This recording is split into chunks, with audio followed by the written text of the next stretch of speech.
Have you ever wondered how your computer manages files and directories? The unsung hero in this process is the file system interface, a vital component of operating systems. This interface is the bridge between you, the user, and the system's file storage mechanisms. Whether you're creating a new document, reading an old report, updating a database, or deleting a file, it's the file system interface that makes it all happen. It does this by providing a set of standardized commands or system calls, which abstract the complexities of disk management and file allocation. This means applications can access files without needing to delve into the nitty-gritty of how files are stored and managed on the disk. It's a bit like a translator, taking your requests and translating them into a language the computer's storage system can understand. So without the file system interface, we would have a much tougher time interacting with our files. Let's delve into the first component of the file system interface: files. Files are the building blocks of any file system, holding all the data that users and applications need. There are several operations we can perform on files, each playing a crucial role in how we manipulate and access our data. Firstly, we have the creation and deletion of files. This isn't just about adding or erasing data on the disk. It also involves updating the file system's directory structure to reflect these changes. Next, we have opening and closing files. Before we can use a file, we need to open it. This process typically involves checking permissions and updating the system's file descriptor table. Once we're done with a file, we close it, freeing up system resources for other tasks. Reading and writing are the heart of file operations. These allow us to extract data from files and add new data to them. To do this, the system maintains a file pointer, which keeps track of our current location in the file. But what if we want to access data in a non-sequential manner? That's where seeking comes in. The seek operation allows us to adjust the file pointer, moving it to a specific location in the file. This flexibility enables us to access our data in the way that suits our needs best. Thus, operations like creation, deletion, opening, closing, reading, writing, and seeking help us manage our files effectively. They give us the tools to organize, access, and manipulate our data, making the file system a powerful ally in our computing tasks. So the next time you save a document, download a photo, or run a program, remember that behind the scenes, these file operations are working tirelessly to make it all possible. Thus, these operations provide us with the tools to manage our files effectively. Moving on, we have directories, which are essentially containers for files. Much like the drawers in a filing cabinet, directories help us keep our files neatly organized and easy to find. The operations we can perform on directories are in many ways similar to the ones we use for files. Firstly, we can create a new directory. This operation is like making a new drawer in our filing cabinet, giving us a fresh space to store our files.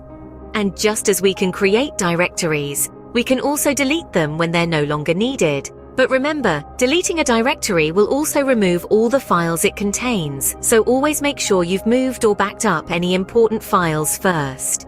Now, let's imagine we open a drawer and want to see what's inside. Just like this, we can list the contents of a directory.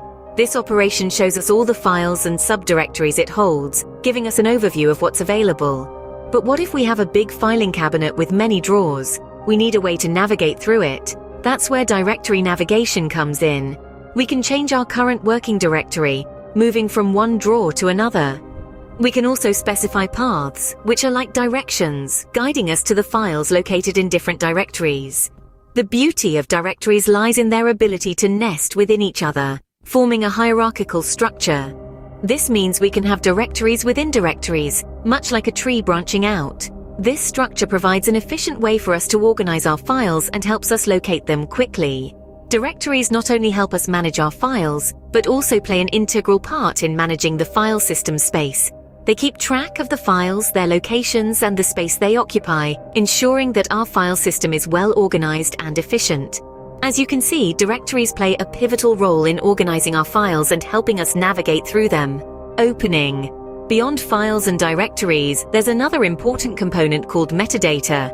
In the realm of file systems, metadata is like the DNA of your files and directories. It's the data about data, holding crucial details about each file and directory. These details include attributes such as read, write, and execute permissions, timestamps marking creation, modification, and last access, and ownership details specifying who owns the file or directory. Imagine metadata as the label on a can of soup. It tells you what's inside, when it was packed, and who made it. Similarly, metadata gives you a snapshot of your files and directories at a glance without needing to open them. Moreover, users have the power to modify metadata. You can change permissions, alter modification dates, and more, tailoring the file system to your needs. Closing. So, metadata essentially gives us valuable information about our files and directories. Now, how do we interact with the file system? Through interfaces provided by the operating system. The operating system provides us with two main types of interfaces: the command line interface, or CLI, and the graphical user interface, or GUI. Each of these interfaces has its own unique way of allowing us to interact with the file system. The CLI is like a window into the operating system, where we can issue text-based commands to perform various operations. It's a powerful tool, especially for system administrators and developers. For instance, in Unix or Linux, we have commands like ls to list directory contents, cd to change directories, cp to copy files, and rm to remove files. Over on the Windows side, we have equivalent commands like dir, cd, copy, and del. These are just the basics. There are many more commands available, each with their own set of options and arguments. On the other hand, the GUI provides a visual representation of the file system, making it more intuitive and user-friendly, especially for those who are not as comfortable with command line operations. Here we interact with files and directories through actions like clicking, dragging, and dropping. Think of Windows Explorer or macOS Finder, where you can navigate through directories, open files, and move them around just by pointing and clicking. But whether you're a fan of typing commands or clicking icons, both the CLI and GUI serve the same essential function. They allow you to interact with the file system. They provide the means to create, read, update, and delete files and directories. They enable you to change file attributes, permissions, and ownership. And perhaps most importantly, they abstract the complexities of the underlying storage and file system structure, so you don't have to worry about the nitty-gritty details of disk management or file allocation. Whether you prefer typing commands or clicking icons, these interfaces make it possible for you to manage your files and directories. Finally, let's discuss the underlying mechanism that makes all this possible: system calls. These are programs making a request to the operating system's kernel for performing tasks which the program doesn't have the permissions to perform directly.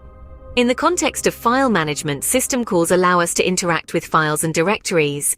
Let's delve into some common file-related system calls. Firstly, open or create are used to open or create a file. Then we have read and write for reading from or writing to a file. Close is used to close an open file, while unlink or delete are used to remove a file. For directories, mkdir and ormdir are used to create or remove directories. Reader or scander allow us to read directory contents. Lastly, chmod or chown are used to change permissions or ownership of a file or directory. These system calls are the building blocks that power the file system interface. So we've covered quite a bit about the file system interface. We delved into how it serves as a critical link, facilitating interaction between users, applications, and the system's file storage mechanisms. We explored files and directories and how their creation, deletion, reading, writing, and more are managed, all while highlighting the importance of opening and closing files properly. We also navigated the world of metadata, discussing attributes, ownership, and the ability to modify these details. We then journeyed through the command line and graphical user interfaces provided by operating systems, which give us the tools to manipulate files and directories. Lastly, we touched on system calls, the essential functions that enable all these operations. It's a fascinating world behind the scenes, isn't it? With this understanding, you can now better appreciate the complex workings behind the simple act of clicking on a file or folder on your computer.